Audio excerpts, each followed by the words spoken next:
مذہب اور انسان کے بارے میں جاننے کے لیے اس چینل کو سبسکرائب ضرور کیجیے گا۔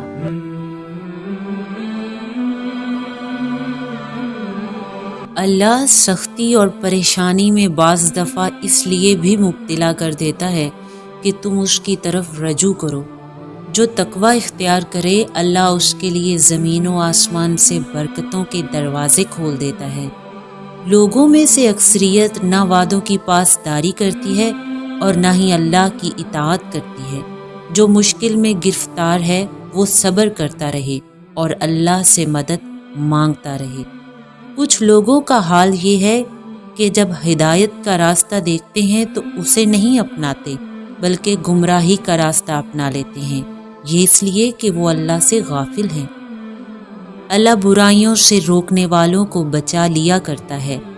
جاہلوں سے کنارہ کشی کرو اور معاف کر دینے کا راستہ اختیار کرو۔ اگر کوئی غلط خیال دل میں پیدا ہو جائے تو خدا کی پناہ مانگو کہ وہ ہر شے کا سننے والا ہے۔ خدا کو زیادہ بلند آواز سے نہیں بلکہ دل ہی دل میں خوف اور عاجزی کے ساتھ یاد کرو۔